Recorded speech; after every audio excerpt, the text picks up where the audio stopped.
So ఇప్పుడు మనం ragi porridge with nuts and 1 fruit, any banana or apple. So ఒక మంచి బ్యాలెన్స్డ్ మీల్ చేసుకుందాం. Combination of carbs, protein and good fats, vitamins అన్నీ అంటే చాలా హెల్దీ. సో ఫస్ట్ అయితే వాటర్ కొన్ని వేసుకొని, అంటే మీకు ఎంతమంది చేస్తున్నారు బేబీకి అండ్ మీరు తిందామన్నా కూడా దాన్ని బట్టి వేసుకోండి వాటర్. దాంట్లో అయితే నేను ఇప్పుడు నట్ పౌడర్ వేస్తున్నాను.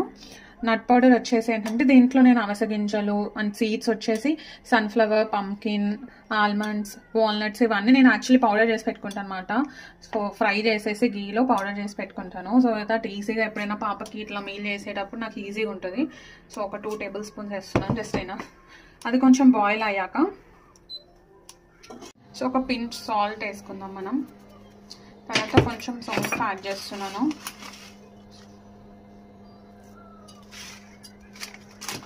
సో ఇది కొంచెం బాయిల్ అయ్యాక, సో మనం ఎప్పుడైనా రాగి జావ చేసుకుంటామంటే ఒక 2 టేబుల్ స్పూన్ వాటర్ వేసి నైట్ సోక్ చేసేసుకోవాలి. So that gas and bloating రాదు, న్యూట్రియంట్ అబ్జర్ప్షన్ బాగుంటుంది, పిల్లలకి డైజెషన్ కూడా మంచిగా అవుతుంది. సో ఇప్పుడు మంచిగా వాటర్ బౌలింగ్ అయిపోయింది కాబట్టి మనం నానబెట్టేసుకున్న రాగి పొరిచ్ రాగి అంతా వేసేసుకుందాం. సో కలుపుతూ ఉండాలి, లంప్స్ ఫామ్ అవ్వకుండా చూసుకోవాలన్నమాట. సో చూడండి, కలుపుతూ ఉండాలి, లంప్స్ ఫామ్ అవుతూ ఉంటుంది అనమాట. తొందరగానే చక్కగా అయిపోతూ ఉంటుంది. సో ఇది complete meal, balanced meal. So కొంచెం చల్లగా అవనివ్వాలి.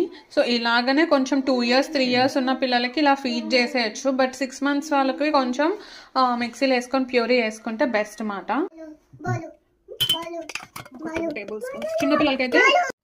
సో మనం సీజనల్ ఫ్రూట్స్ ఏమన్నా వేసుకోవచ్చు. ఇప్పుడైతే నేను యాపిల్ అండ్ బనానా వేస్తున్నాను.